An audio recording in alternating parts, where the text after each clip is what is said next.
In the next minute alone, there's going to be over 3,500 ads created on Meta. That's over 5 million ads a day. So if you're a practice owner who wants to start or grow your reach, how do you even stand out?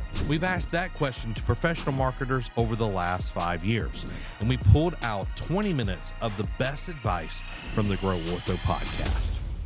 Business owner with over 3 employees or staff members, it is so much less about you at that moment. You don't just have a front desk.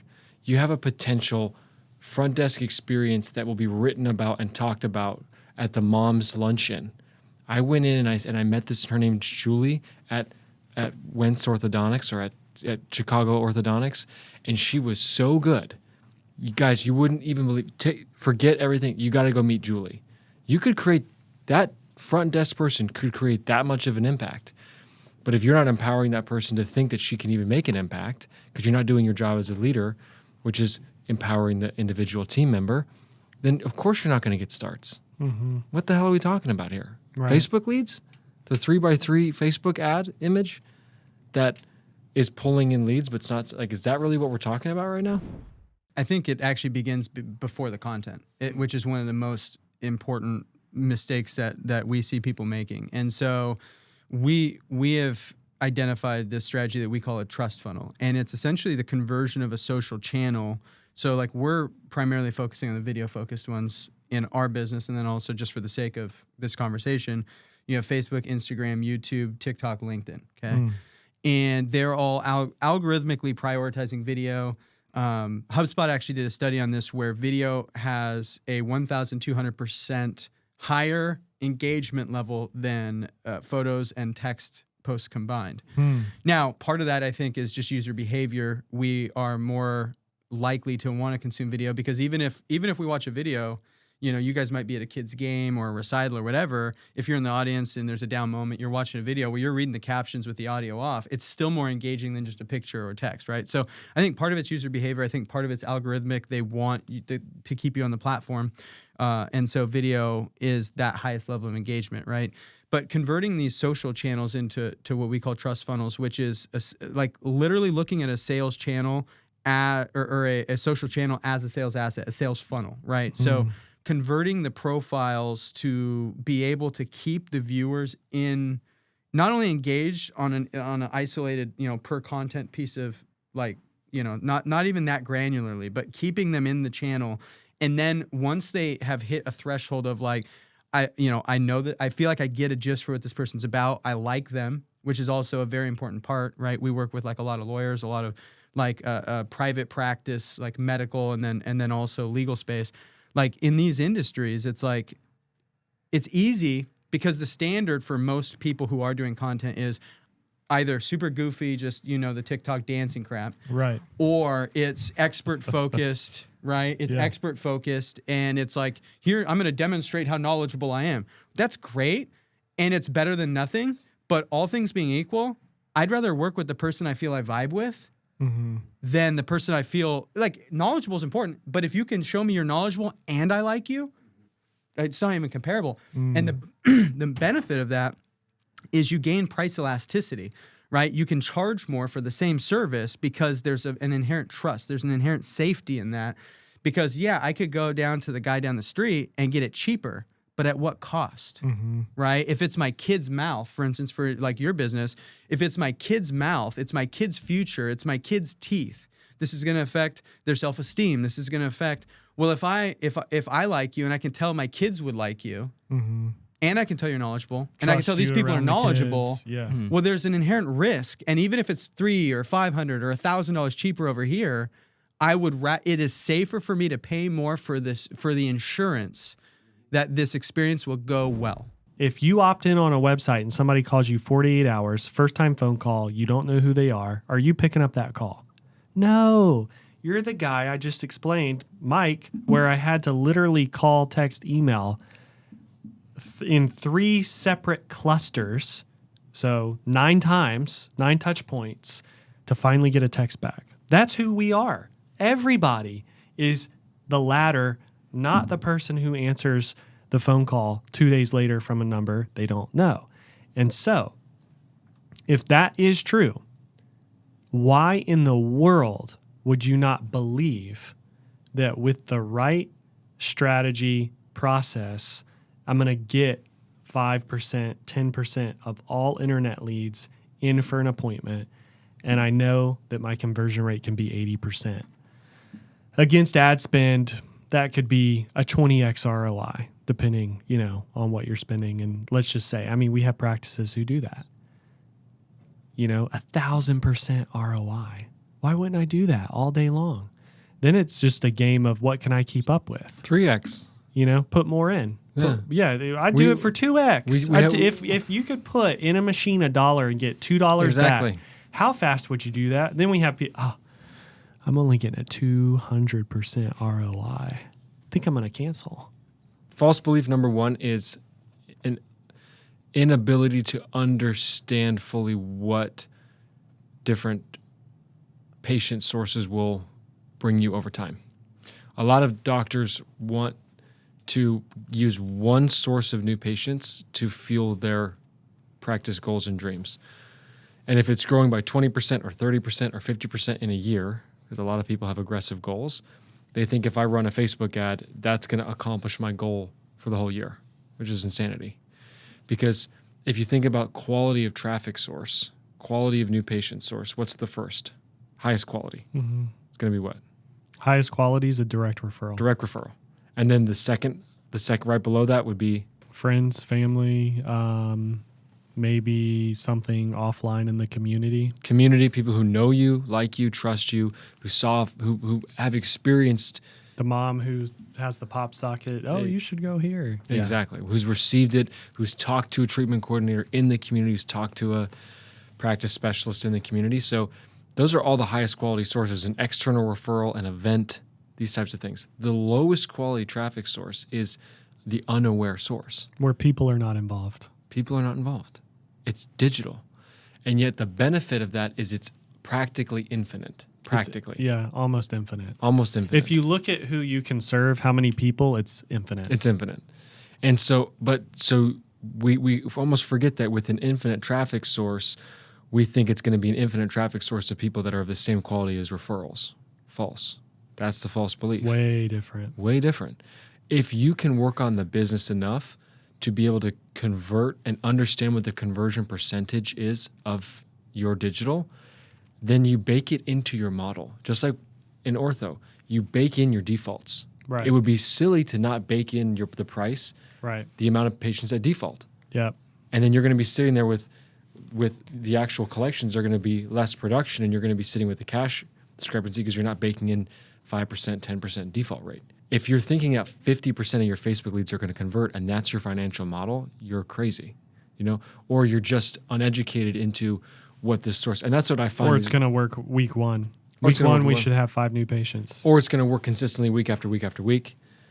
So bake it into the model. It should be baked into a digital marketing model. I know at HIP, at Lead Juice, that's what we just know that marketing is going to do what marketing is going to do, and you need to have multiple lines in the water. And if you don't, you're the one that's setting your business up for failure. It's not because the ads didn't work this week or next week. Do you want to be the shrimp boat with nets out on all sides, or do you want to be the guy with a light rod and 8-pound test line, and your line keeps getting snapped by one fish? Exactly.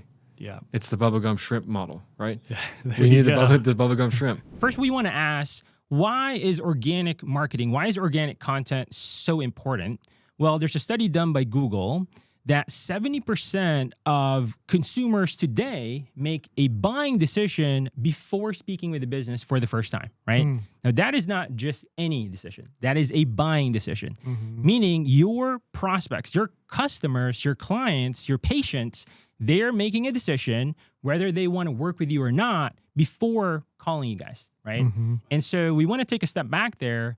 And so with that in mind, how do we take advantage of getting in front of your ideal clients, your ideal patients, and actually getting them to want to work with you guys versus the other practices in your area, right? So that's the first thing that we want to figure out.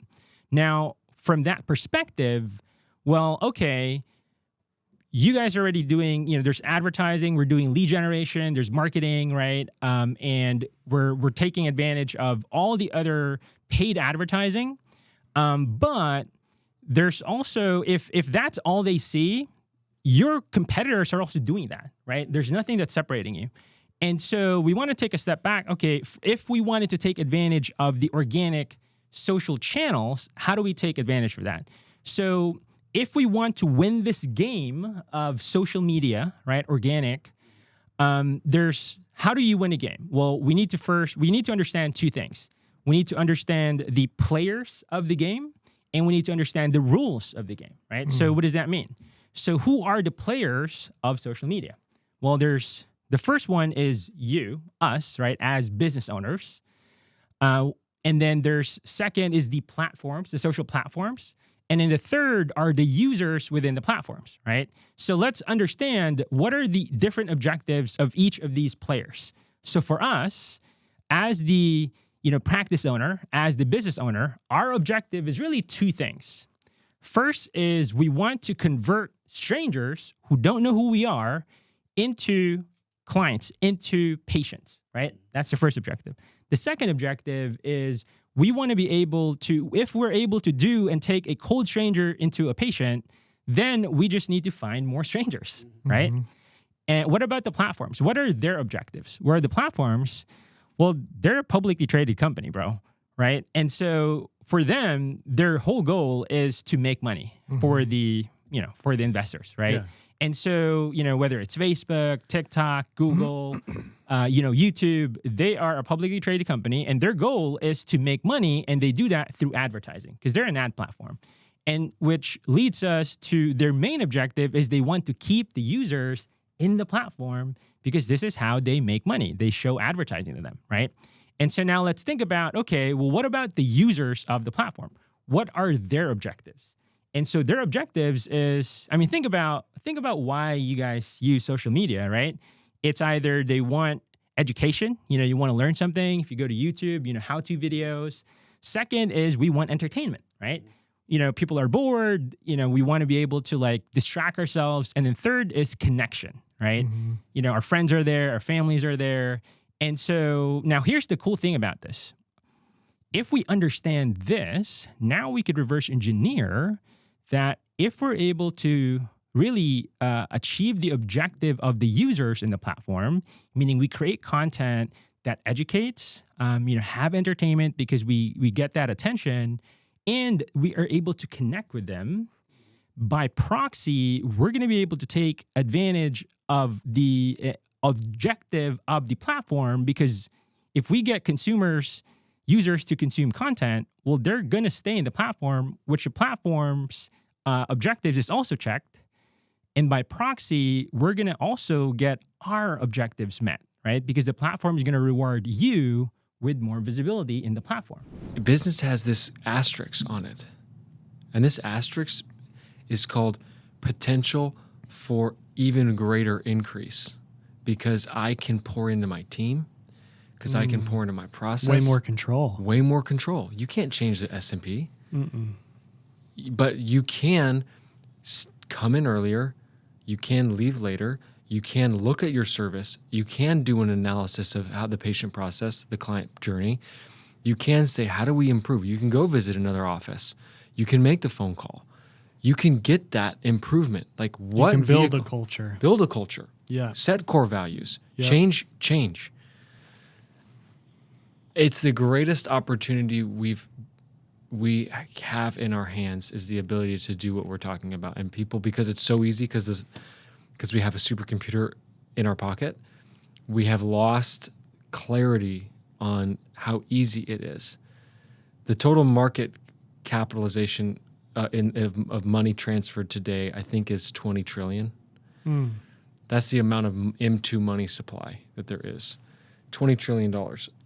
1/10,000th of 1% of the entire money supply is like, you can correct me on the numbers, but it's like $25 million. 1/10,000th of 1%. Take a grain of rice, cut it into 10,000 pieces.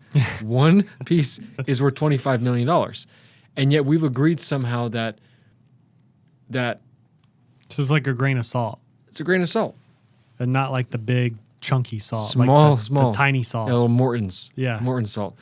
And yet we think to ourselves, oh, that's not achievable by me. It's nothing. It's nothing. It's so insignificantly small, and yet in our minds we bake it up to something so magnificent because everyone around us, our peers, are telling us for years and years and years, $1 million is hard. $5 million is impossible. $10 million, don't even think about it. That we're playing the wrong game. And the best part about this game is you can improve every single part of it. We've identified 3 of what we call trust signals, or categories of content, if you will. There's logical trust, which is, that's the demonstration. Credibility, right? Showing you know what you're talking about. Then there's the emotional trust, which is relatability type content. And this is where the people get to really know you as a human, get to know you and your relationship with your staff, know you and your relationship with your clients. And so they get, it's kind of a behind the curtains perspective, right? It's like, this isn't just a meat grinder where you're coming in and getting spit out. Like, this is what a day in the life of me is and a day in the life of the practice. Like, these are people you're working with, right? And then the third thing is social trust, right? So it's like, there's this part of the human brain. So like if you think about the evolution of technology, it's insane over the last 2,000 years, right? But if you look at the evolution of biology over the 2,000 years, it is flatline, practically, right? And so there's a part of the human brain, let's go back 10,000 years, 20,000 years, still minimal change in the advancement of the human species. And so there's a part of our brain that goes back to tribal times where you're hunters and gatherers and you're in a tribe, and I'm hunters and gatherers and I'm in a tribe, and we're skeptical of each other. We got our bows drawn, right? Not pointed, but drawn, right? We're ready for conflict. We don't know if it's safe. And if you look at, let's take it even away from conflict. If I see a bush and I'm not aware of what it is and I can see berries, and I'm starving, it's still safer to starve one more day than it is to potentially eat the poisonous berries. This is still in our brain and we act like it's not. And so you need to give people that sense of this berry bush is safe to eat from. This tribe is safe, right? And so a lot of that happens through the third category, this trust signal of emotion or social trust, which is, you can do this through testimonials, case studies, peer and industry endorsements. It could even be celebrity endorsements, like if you're doing like a TV campaign or something. But that is essentially, I can tell you can help me. I want you to help me. And I see you've helped other people just like me, and they came back safe and had a great experience. If you can check all 3 of those boxes throughout your content and your social channels, it all becomes a lot easier. If they like the content, we have to point them somewhere. They have to, otherwise we lose them. They go, oh, that was cool. Next, right? And so we want to steer them. We want to bring them back, and then ultimately lead through a call to action into book your consult, right? Take a tour of the office, whatever the case might be for that business. We want them taking that next step, right? So the content is just one stepping stone in the journey of going from prospect to client. Instead of like talking about, hey, here's the 5, best braces, for example, it's like, if people are searching for that, then that's cool. It's high intent, but also low volume. If you want to go broad and go like reach a broader audience, you want to package this video that is more of a broad topic. So for example, what is your dentist lying to you about, right? So now you kind of want to bring them in. You're still going to be talking about braces, but your hook and the packaging of the video is like, hey, here are 5 things that your dentist is lying to you about. So now you're like, oh my God, well, what's my dentist lying to me about, right? And so now you watch the video and then you bridge it to retainers or braces. That's how you package a video where you attract a broad amount of people, but you still bring them into something that's actually relevant to getting them into becoming a patient. I don't want to romanticize the hammer so much that I forget what the project I'm working on is, right? I'm here to build a house. Yeah. There will be times a hammer's appropriate, right? There will be times a nail gun's appropriate, right? It's like, I don't want to romanticize the tool too much. I need tools for the project. That's it, right? Social's a tool. Video's a tool. So stay focused on. Yeah, well, so let's look at a different tool. Paid ads. Yeah. Do you need to be provocative? It's about bold statements. It's about guarantees. It's about delivering. Like if you look at case studies, a good case study says something that makes the viewer go, wow. Yeah. That Whoa. sounds great. Yeah. You don't, I mean, think about like case study. If they're like, yeah, I worked with Luke. He's cool. Mm-hmm. What value does that provide the viewer? Provocative is going to work. But I also want to tie this back to something McBilly said that I think is really profound, and I don't want it to be understated. That study by Google that shows 70% of buying decisions are made before they reach out to your business for the first time. You have to think about, well, how does that even work? That means they've done research. And where a lot of business owners go wrong is they think that, ooh, I got my shot at a call. You already had your shot before the call is the problem. This is not about, I mean, you need to optimize your sales process. So I'm not saying that the intake and all that's not important. However, what's happening before the intake is hypercritical, because if you don't control the narrative that they see before they make that phone call, you are not part of the 70% of decisions. Mm-hmm. You know, somebody else got that. And so this is about strategically creating a content strategy that gets the people wanting to go, I'm going to call Dr. Carter. And to make you a player for that 70%. Right. And so it happens before the Right. intake. And so that's the thing, is like the content is a part of the process. It's just the prequel to the intake.